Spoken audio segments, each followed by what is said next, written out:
Merci à tous d'être là. Cette session sera enregistrée parce qu'on compte bien faire postuler pour les Golden Globes de l'année prochaine.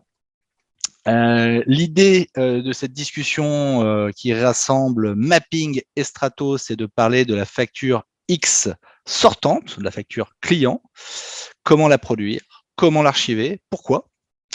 Pour cela, deux speakers. Donc, on vous propose un petit agenda sympathique avec une petite présentation des intervenants, mais je pense que voilà, vous nous connaissez déjà un peu. Ensuite, on ira expliquer comment et qu'est-ce que la facture électronique et pourquoi la produire. Ensuite, comment la produire avec Mapping, puis comment l'archiver et enfin comment la diffuser. Ça, ce sera plutôt avec moi et Strato. Donc, pour introduire la facture électronique, on a, vous êtes au courant ou pas de la réforme qui est enclenchée depuis quelques années, qui vise à rendre facture électronique et non plus papier ou PDF, les factures interentreprises, donc les factures B2B, échangées en France entre les 4 millions d'entreprises qui font le tissu économique privé français. Donc, ça fait suite à une première réforme qui avait été l'objet de Chorus Facture Pro, qui faisait les factures business to government. Le Chorus Facture Pro V2, qui sera créé par l'État, visera non seulement ce premier périmètre, mais le périmètre interentreprise. Et les grands chiffres, c'est entre 2 et 3 milliards de factures échangées par an en France entre ces 4 millions d'entreprises. L'intérêt pour l'État, c'est de mieux contrôler, mieux sécuriser la perception de la TVA et puis aussi mieux comprendre la volumétrie de l'activité économique chez les entreprises françaises. Pour cela, cette réforme est assez ambitieuse, elle change beaucoup de choses. Elle change non seulement les formats, mais elle change aussi les méthodes de transmission. Elle change aussi la façon dont les entreprises vont dialoguer avec l'AIFE, l'Agence de finances de l'État. Parmi les changements, il y a un changement de taille qui est l'arrêt de la facture papier, l'arrêt de la facture PDF simple et le passage sur des formats de facture XML. 3 formats qui sont validés, le UBL XML, le C2I XML et le FactureX. Le FactureX étant le seul de ces formats qui est un format PDF embarquant du C2I XML, donc un format hybride, lisible très facilement avec un Acrobat Reader par un être humain. Ça ressemble à un document en facture classique. Il n'y a aucune différence visible. Mais par contre, très facilement décodable par le décodeur FactureX qui permet d'extraire, de parser le système, le fichier XML embarqué dans la FactureX et d'extraire les valeurs entre balises de manière parfaite. Voilà. Donc, qui dit réforme de la facture électronique dit modification de son traitement.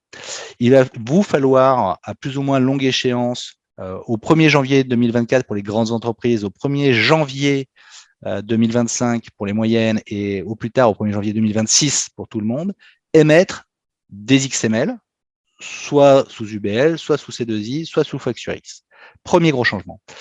Deuxième changement, à partir du 1er juillet 2024, toutes les entreprises doivent être en mesure d'accepter la facture électronique.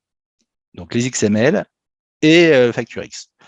Donc ça, c'est 2 gros changements avec un calendrier précis. Donc, à cause de ces changements et de ce calendrier, il faut que vos entreprises, il faut que les entreprises qui sont vos clients, si vous êtes prestataire de services, commencent à lancer dès maintenant un groupe projet pour mesurer l'impact pour leur activité de ces changements induits par l'introduction, la généralisation de la FactureX. Alors, c'est une grosse réforme. Il y a les specs techniques qui sont publiés tous les 3 mois par l'AIFE. La première publication, c'est 75 pages. Là, c'est 90 pages. Il y a beaucoup de choses à faire. Il y a beaucoup de cas de figure. On ne peut pas tout passer en revue ce matin et c'est pas trop l'intérêt de notre discussion avec Jean-Louis. L'intérêt aujourd'hui, c'est de parler de l'introduction de FactureX, de comment on va vous aider à les générer, ok, grâce à Mapping, et puis à les archiver et enfin à les diffuser. Donc, je vais laisser la parole à Jean-Louis qui va vous expliquer comment on génère du FactureX. Donc, je vais reprendre par rapport, bonjour à tous. Donc, comment on génère la facture? Donc, déjà, Mapping va être derrière votre ERP. On reçoit classiquement ce qu'on fait déjà, en fait, de manière classique chez nos clients. On reçoit les flux bruts venant des ERP. On produit vos factures qu'on envoie dans un format classique, soit en impression ou soit par email on envoie d'email en format PDF ou on envoie vers des coffres-forts électroniques pour certains. Donc, le fonctionnement ne va pas changer, va toujours être le même, sauf qu'on va rajouter des formats supplémentaires. On va rajouter des possibilités de sortir en plus des formats tels que le format FactureX ou le format UBL, parce que notre volonté, c'est d'être conforme à la réglementation et de vous offrir l'ensemble des fonctionnalités demandées par la directive de 2024 par l'IAFE. Donc, Mapping je vais rentrer plus dans le détail. Pour ceux qui ne connaissent pas Mapping, une petite présentation de Mapping. Donc, Mapping, on est un éditeur français qui appartient à un groupe indépendant. On existe depuis plus de 30 ans. Et au niveau du groupe, on représente à peu près 80 personnes, entre 8 et 9 millions de chiffre d'affaires. On est basé à Lille.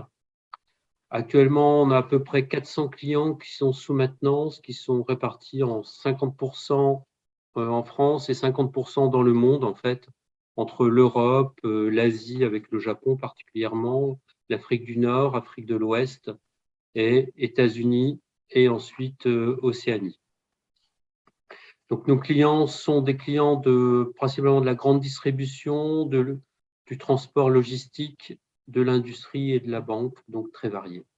Donc, Mapping, une solution de production de documents industriels. Donc, on produit en masse des documents et on s'adresse particulièrement à nos clients pour produire leurs documents de gestion. Donc, ça va être tout ce qui est étiquette de prix, étiquette de colisage, documents BL, bons de commande, factures. Donc, on est vraiment au cœur de cette problématique-là chez nos clients.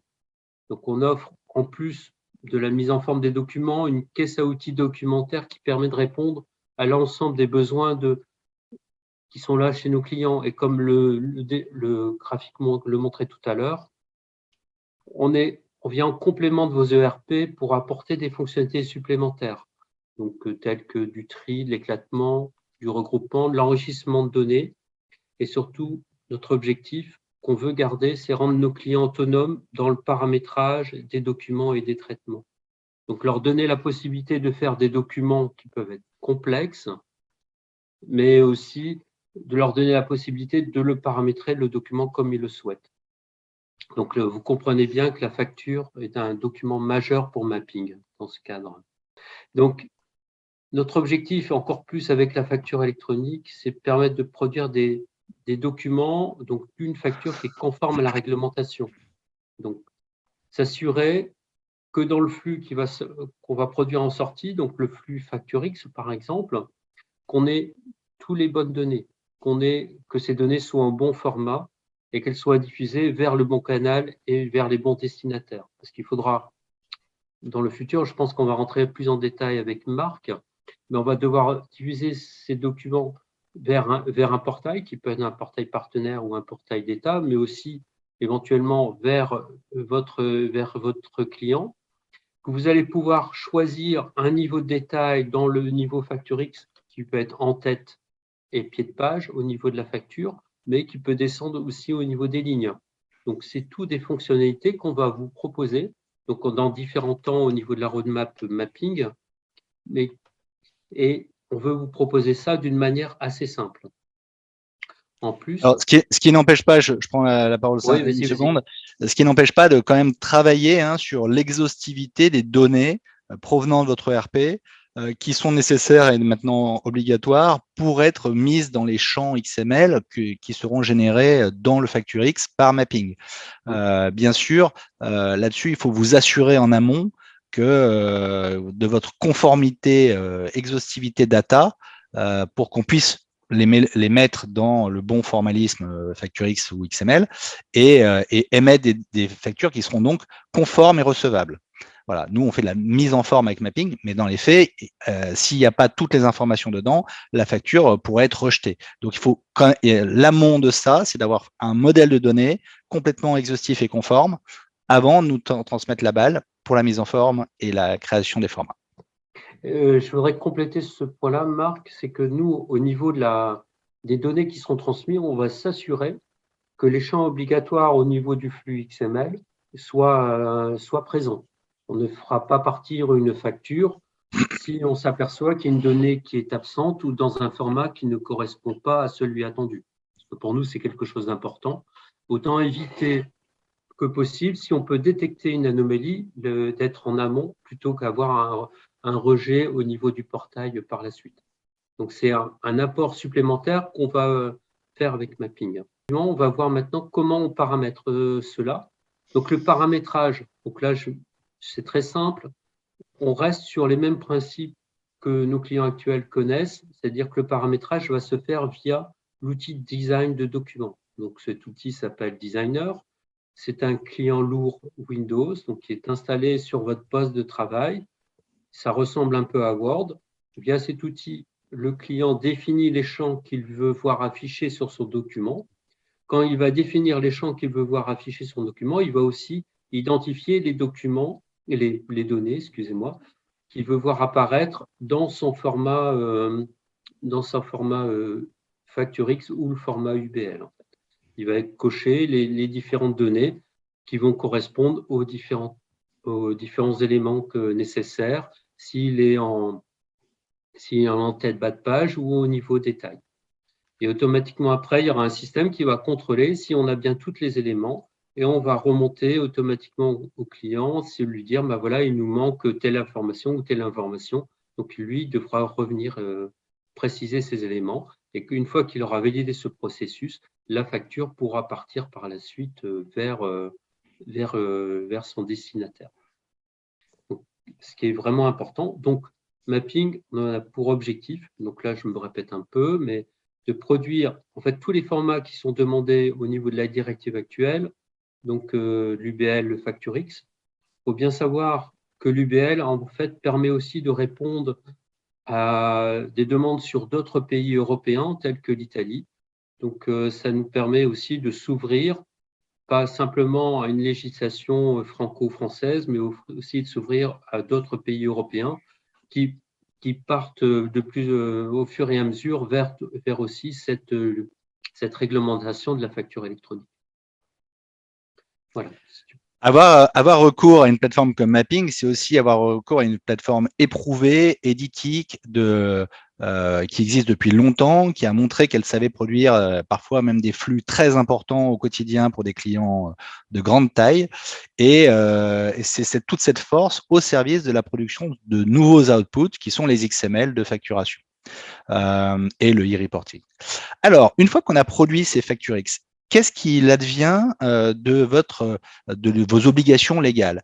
Eh bien, vous avez, peu importe le mode de transmission actuel ou futur, vous avez de toute façon l'obligation de conserver de manière intègre et pérenne les documents que vous générez à destination de l'extérieur et les documents que vous recevez.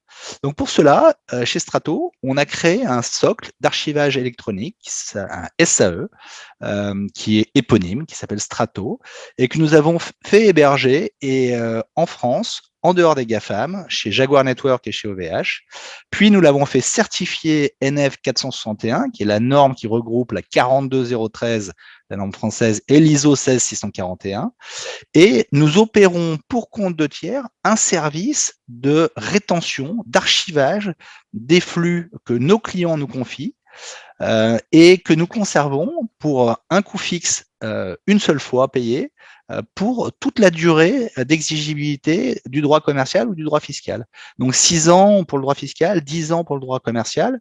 Voilà, vous nous confiez vos flux, on les archive tout de suite après leur génération, ce qui évite les atermoiements ou les différences de version, les choses comme ça. Et c'est après l'avoir archivé que nous proposons de diffuser ces flux vers l'extérieur. Alors pour l'instant, dans l'état actuel de la mise en place de la réforme, cette diffusion se fait principalement par échange de fichiers sécurisés ou par échange d'emails avec soit des pièces jointes, ce qu'on déconseille, ou des liens HTTPS pour accéder aux documents.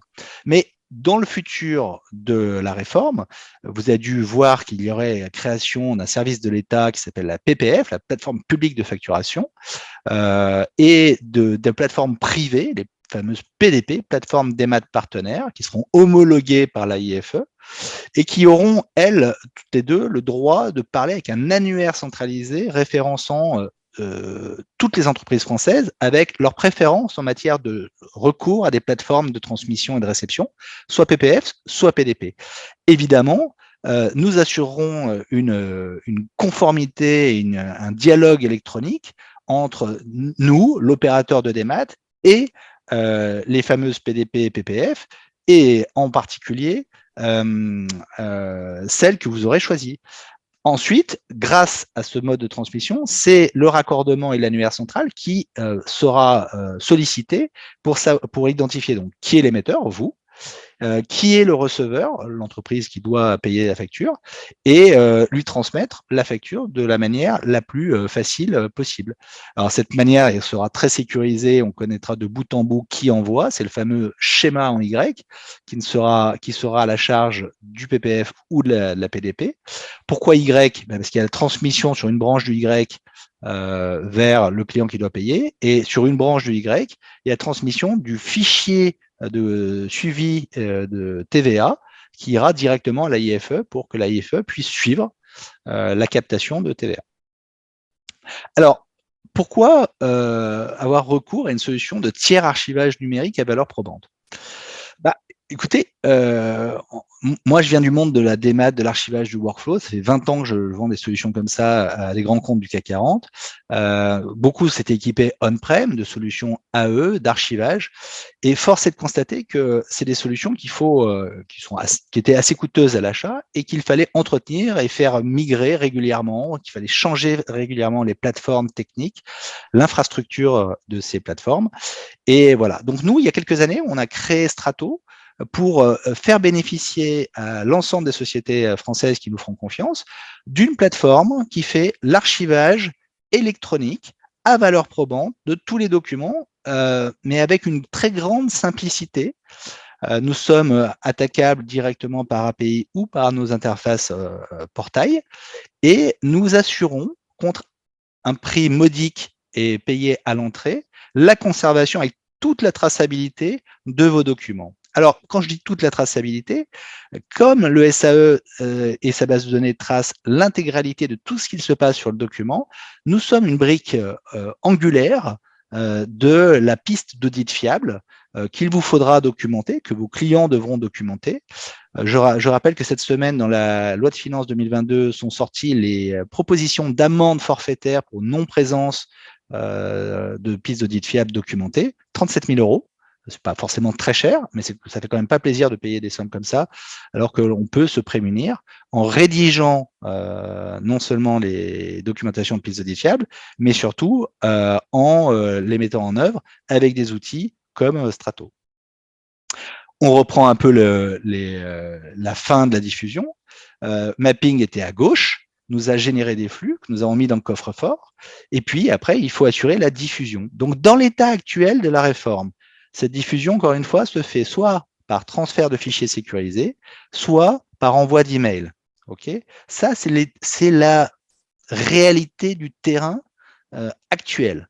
Mais dans quelques mois, ces modes de transmission deviendront caducs et seront remplacés par les fameuses PDP, PPF.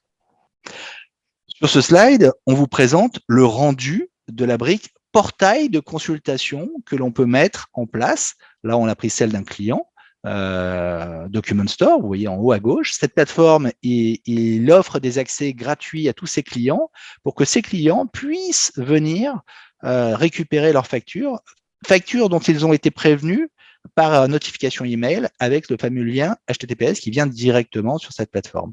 Évidemment, tout est super sécurisé. Évidemment, nous opérons ce service tous les jours et nous l'opérons sur la très grande durée parce que d'assumer la responsabilité de conserver vos documents pendant 10 ans glissants, c'est une grande responsabilité et donc nous embarquons ensemble sur un service de forte qualité, de longue durée et avec une très grande stabilité des coûts, des prix de revient.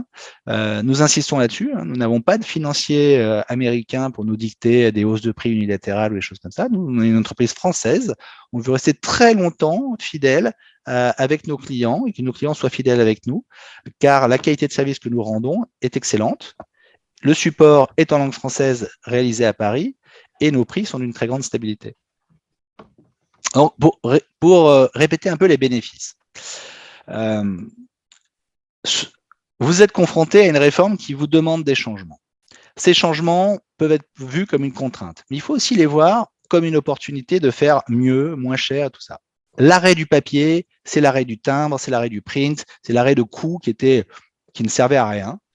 Le fait de passer à FactureX avec Mapping, c'est y passer de manière très sereine, facilement avec un outil qui va vous accompagner très longtemps. Le fait de passer à l'archivage électronique avec Strato, c'est pareil, durée, stabilité, qualité de service. Et puis, dans la foulée, une délivrabilité des factures vers vos clients qui devient excellente, avec une très forte traçabilité. Et, osons le dire, grâce au portail client qui est gratuit, qui est compris dans la solution d'archivage, beaucoup d'appels qui venaient à vos services pour dire « j'ai pas reçu ta facture, peux-tu me la renvoyer, j'ai besoin d'un duplicata », tout ça, disparaissent, car il faut renvoyer les personnes la première fois vers le portail, et après, ils savent qu'ils peuvent trouver beaucoup de leur documentation directement accessible en self-service sur le portail Strato. La mise en conformité avec l'archivage 10 ans à valeur probante, c'est vraiment quelque chose pour vous sécuriser. Votre job, c'est de faire tourner votre entreprise. Ce n'est pas d'être un expert en archivage, en archivistique, en conservation documentaire. Nous, c'est notre job. Notre seule raison d'être, c'est d'assurer la sécurité de votre opération via la sécurité de vos ressources documentaires. Les documents que vous avez produits, potentiellement, peuvent vous mettre en danger. Il faut pouvoir les sortir avec intégrité, pérennité, traçabilité, tout au long de la vie de vos opérations. Par ailleurs, je l'ai déjà dit un peu, on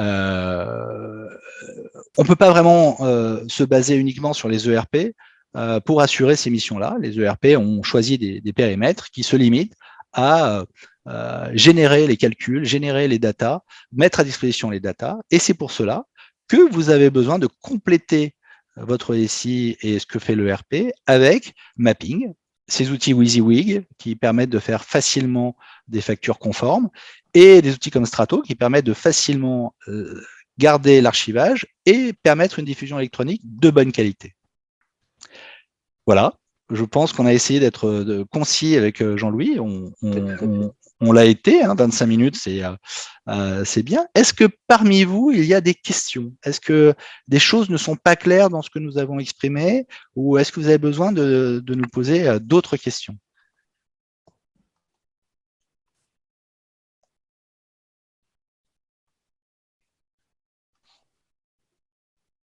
Je pense qu'on a soit été trop clair ou pas du tout. Ce que je doute, j'espère. Alors, je vais m'auto-poser une question. Vas-y. Est-ce que nous serons PDP, Strato ou Mapping? Dans l'état actuel des choses, le cahier des charges pour être PDP est toujours un peu flou. C'est pas totalement évident qu'on le saura ou qu'on le saura pas. D'ailleurs, pas grand monde, peu d'entreprises peuvent vraiment vous le dire, la main sur le cœur, en y croyant. Nous, Mapping est éditeur d'une solution d'éditique. Nous, on est opérateur de dématérialisation et d'archivage, OD, dans le petit jargon de la IFE. Nous serons de toute façon connectés avec la PPF, mais globalement, de là à passer PDP, je ne peux pas répondre à cette question dans l'état actuel des choses. Je ne connais pas assez les contraintes et les opportunités que de ce passage au PDP. Alors, nous avons une question de Frédéric Schaeffman. Quelle solution pour le décodage en tant que service pour les plateformes de démat? Frédéric, je ne suis pas tout à fait. Alors, le décodage du FactureX ou le décodage de l'UBL? Je pense que c'est pour les factures entrantes. Hein, ça, c'est plutôt pour les factures entrantes. Donc, ce n'est pas l'objet de ce séminaire, mais avec Strato, tu as aussi un Strato Invoice qui propose un portail clé en main de factures fournisseurs, donc que tu mets à disposition de tes fournisseurs, sur lequel on reçoit et on traite les factures, soit par OCR avec Readsoft Online, que tu connais bien, de ton ancienne maison Cofax, soit avec le décodeur FactureX de la FNFE, que nous avons mis en prod il y a 1 an à peu près, qui n'est pas à l'heure actuelle assailli de flux de FactureX à décoder, mais la montée en charge arrivera tôt ou tard. Et voilà, donc ça c'est une autre partie, ce sera un autre webinar, mais on pourra te montrer les résultats, c'est assez prodigieux, quoi, hein. Il n'y a plus de place pour l'interprétation. Si on ne trouve pas une information, c'est qu'elle n'est pas présente dans l'XML. J'espère que j'ai répondu à ta question quand même. Ce qui est important pour revenir sur ta première réponse, Marc, c'est de s'assurer qu'on ait bien le bon flux et qu'il soit transmis vers la plateforme. Donc, la question PDP, pas PDP, c'est on peut vous assurer qu'avec Strato, on pourra vous assurer la transmission du flux vers la plateforme de la IDFE. C'est ça qui est important. Alors, totalement. Et alors, je vais même embrayer sur la suite, hein. Nous, actuellement, on reçoit beaucoup de questions sur la facture fournisseur, un peu moins sur la facture client. Mais nous, on est un des rares acteurs qui propose l'archivage de tous les types de flux documentaires générés ou reçus ou circulant dans l'entreprise. OK, déjà. Pas que seulement les factures, tous les types de flux, les contrats signés en DocuSign, en YouSign, en UniverSign, en WhateverSign, les bulletins de salaire, les réceptions, les bons de commande, enfin, tous les documents de l'entreprise peuvent venir être archivés avec la bonne durée de rétention sur Strato. Puis ensuite, on ouvre des portails pour facture fournisseur ou facture client. On peut ouvrir des portails pour les deux, pour la même entreprise, avec le même archivage, le même socle, ce qui a beaucoup d'intérêt. Et puis par ailleurs, vous aurez, ce n'était pas l'objet de la discussion du jour, mais vous aurez des obligations sur la traçabilité du cycle de vie d'approbation du bon à payer de la facture fournisseur. Nous sommes capables de le faire aussi. Donc voilà, on fait partie des rares acteurs qui proposent l'intégralité du traitement entrant-sortant, des documents autour du purchase to pay, de la facture, raccordés avec l'ERP de votre SI. Ce que je pense qui est important, ça permet d'avoir une centralisation complète des documents à un seul endroit. Et donc, on retrouvait à la fois les factures de l'ensemble des fournisseurs et de l'ensemble des clients. Parce qu'on peut se dire, j'ai un archivage éventuellement possible sur la plateforme publique, mais il n'y a pas une centralisation complète des documents. Donc, je pense que c'est un intérêt important de retrouver tous les documents à un seul endroit et facilement. Ça, c'est un point crucial que tu viens de mentionner, Jean-Louis. Dans les explications sur ce que fera la plateforme publique, il y a aussi un bout d'archivage proposé par la plateforme publique. Mais cette plateforme publique ne peut pas avoir l'exhaustivité des flux à archiver, vu qu'une partie des flux seront transmis en B1 ou B2. C'est des acronymes de l'AIFE pour dire directement de PDP à PDP, avec comme seul fichier intermédiaire transmis à l'AIFE le contrôle TVA continu. Donc, dans les faits, vous êtes tenu et obligé de conserver vos flux générés par vous-même. Alors, le par vous-même avec votre propre responsabilité ou en le déléguant à un opérateur comme Strato. Ça, c'est vraiment un point important qu'il faut bien décoder et bien comprendre avant de partir sur une solution qui ne va pas répondre complètement. Vous allez arriver après à une situation où l'archivage de vos factures, il va y avoir des trous et ça peut être complexe pour vous gérer en interne. Et je vais dans ton sens, Jean-Louis, de s'équiper d'une première solution pour faire l'entrant, puis d'une deuxième solution pour faire les bulletins de salaire, puis d'une troisième solution pour faire le sortant, puis ainsi de suite, multiplie les silos documentaires dans votre entreprise et donc complexifie la façon dont vos utilisateurs internes et externes accèdent à l'information. Avec nous, on centralise toute la mémoire, elle est dupliquée sur 2 data centers, complétée par un troisième, tout est entièrement tracé, tous les journaux sont archivés, tous les journaux sont chaînés entre eux, enfin, c'est ceinture bretelle, et globalement, une seule interface via nos portails web ou par API, via REST, permettent d'accéder à ces documents. Alors, Frédéric nous a adressé une autre question sur en quoi on aide à la piste d'audit fiable. La piste d'audit fiable, c'est défini par l'État comme l'ensemble des moyens pour retracer la chronologie d'une transaction économique. Donc, il y a toute une partie de la chronologie des transactions économiques qui nous échappe, qui ne sont pas dans notre giron, qui sont plutôt dans le giron de l'ERP. Et il convient, ou de la solution achat avant l'ERP. Il convient de documenter dès l'origine, dès le contrat, dès l'entrée en relation avec le fournisseur, puis avec le passage de commande, puis avec la livraison, puis avec la facturation. Et c'est là qu'on intervient. Dès l'étape mapping Strato, nous pouvons documenter toute la traçabilité chronologique de la génération de la facture, de son émission, de sa transmission. Et ce sont des éléments qu'il faut inscrire très clairement dans la chronologie de la documentation de piste d'audit fiable. Donc, la piste d'audit fiable, c'est à la fois les moyens que vous avez pour retracer cette chronologie et la documentation qui est exigible par le contrôleur TVA quand il vient vous contrôler. Donc, j'insiste sur ces 2 points. Hein. Il n'y a pas de solution informatique qui est la piste d'audit fiable. Il y a des ensembles de moyens de traçabilité, notamment informatiques, qui permettent de retracer la chronologie. Mais encore faut-il les décrire dans un document qui s'appelle la documentation piste d'audit fiable, pour lequel il n'existe pas de formalisme imposé par l'administration, mais qui est un document exigible lors du contrôle TVA.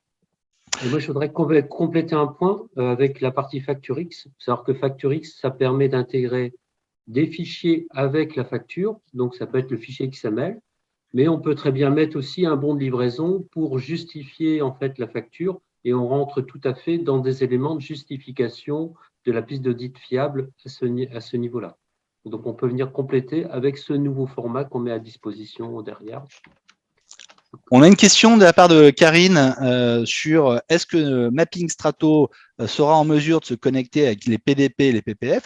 La réponse est absolument certaine pour la PPF. En tant qu'OD, nous aurons enfin, Strato aura besoin de s'immatriculer auprès de l'AIFE sur Chorus V2. Hein. Chorus V2 n'est pas créé à l'heure actuelle. Chorus V2 est un appel d'offres. Donc, ça va arriver progressivement. Hein. L'appel d'offres devrait déboucher aux alentours de mai-juin.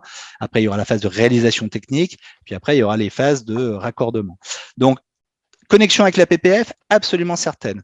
Et de manière très vraisemblable, si nous ne devenons pas nous-mêmes PDP, nous serons aussi capables de nous raccrocher aux PDP existantes qui assureront l'appel de l'annuaire et la transmission et la réception pour votre compte des flux entrants. J'ai dit si nous ne devenons pas PDP nous-mêmes. À l'heure actuelle, je ne peux pas répondre de manière fiable à cette question. C'est toujours quelque chose en train d'être évalué chez nous. Mais pour cela, et comme je vous l'ai dit, il faut qu'on connaisse un peu plus les règles économiques, les contraintes économiques que l'État impose à ses futures plateformes PDP, ainsi que les règles d'homologation dont l'AIFE vient de nommer InfoCert pour l'homologation des futurs PDP, mais il reste du boulot pour créer les méthodes d'homologation et le comment on va le faire. Voilà, donc Karine, aucun problème. Nous saurons de toute façon être connectés avec les PPF de manière certaine et avec les PDP de manière quasi certaine. J'espère que j'ai répondu à votre question.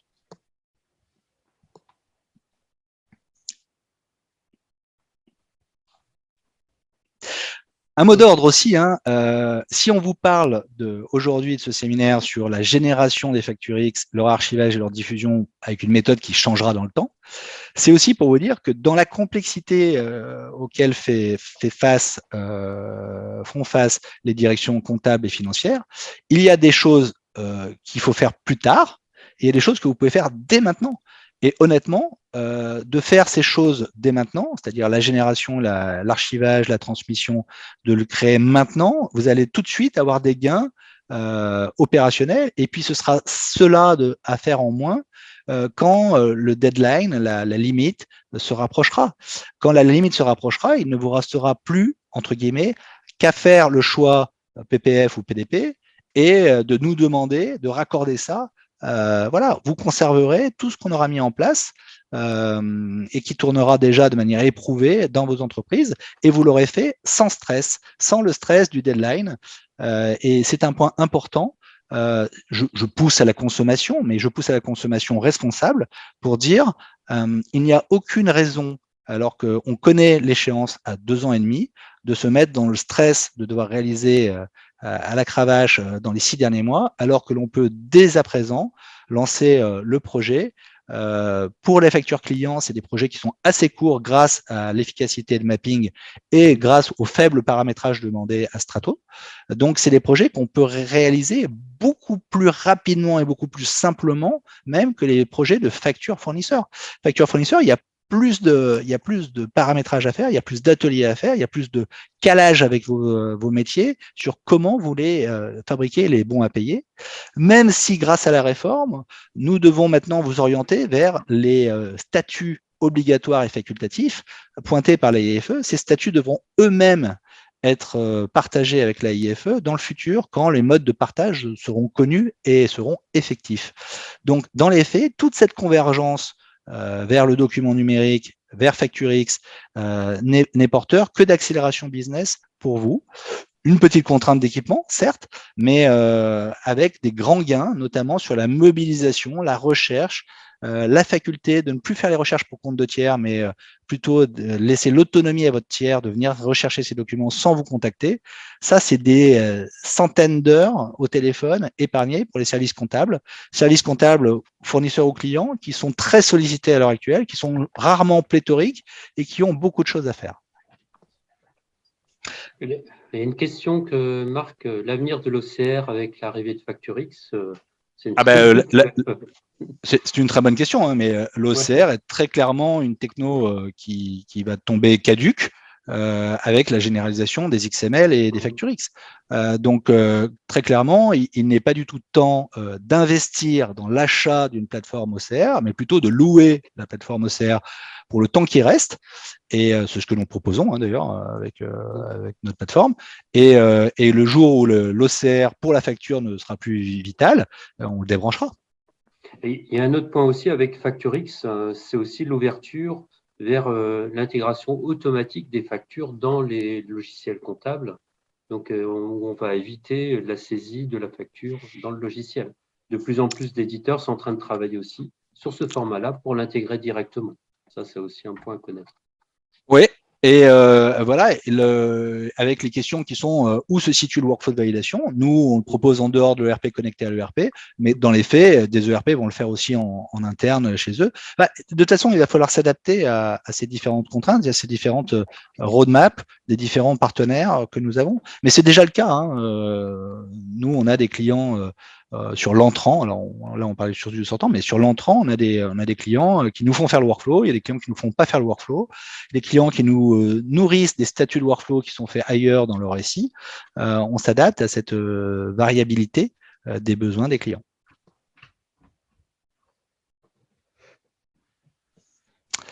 Avez-vous d'autres questions ?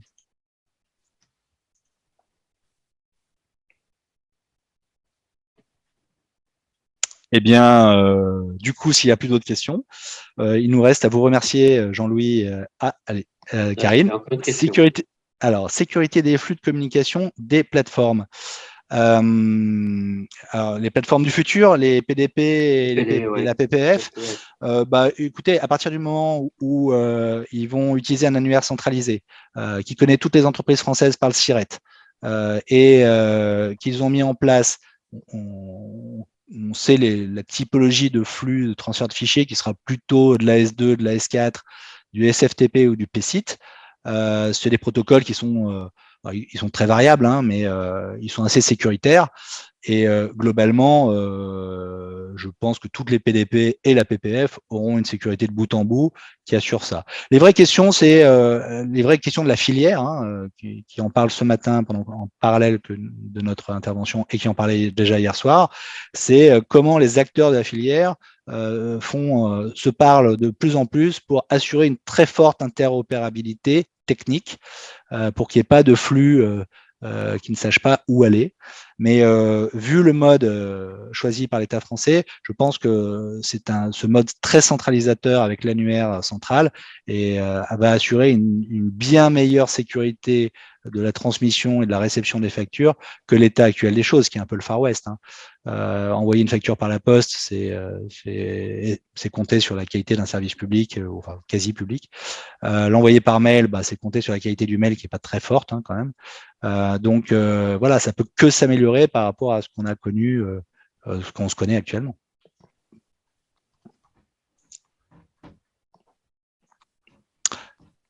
Une autre question peut-être?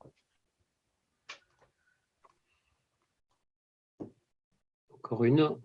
L'engorgement des plateformes, c'est une bonne question, mais je pense qu'actuellement c'est très difficile à répondre parce que ouais, on peut pas répondre à ça, hein, ça n'existe pas. Donc je pense que de toute façon l'État va déjà pour sa plateforme publique va faire des tests de performance et va dimensionner son data center de manière importante pour pouvoir éviter ce type de désagrément.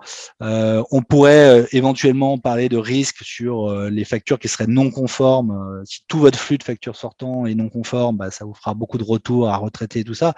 Mais comme l'a dit Jean-Louis, on a plein de moyens de vérifier la conformité des factures avant de les émettre. Donc voilà. Et puis, quelle était votre autre question? La signature électronique et sa validation. Alors, là-dessus, on attend encore quelques précisions de la DGFiP sur l'original fiscal et aussi sur la signature ou pas des documents. Mais pour l'instant, dans tout ce qu'on a vu en spec externe, il n'y avait pas besoin de signer électroniquement les factures X. Là-dessus, il y a un point de comment dire, pas de désaccord, mais un point de compréhension différent entre l'ordre des experts comptables et l'ensemble de la profession. L'ordre des experts comptables aimerait avoir des signatures électroniques apposées sur les factures. Mais c'est pas ce qui est décrit par la IFE à l'heure actuelle. Après, après la signature électronique peut intervenir sur la conservation pour les 10 ans de la facture, etc. Mais là, ça dépend du système d'archivage, du SAE, etc., qui sera mis en place. Parce qu'on a bien deux choses différentes. Hein. On a la transmission des flux vers la plateforme d'État et la conservation qui doit respecter les normes en vigueur. Et donc là, les systèmes de conservation avec signature électronique ou SAE, donc là, restent en vigueur à ce niveau-là. Voilà.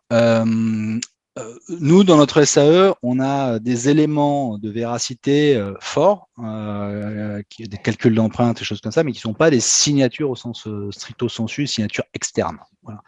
Donc, mais on a appliqué ce que la norme nous demandait d'appliquer. Voilà. J'espère qu'on a répondu à vos questions, Karine.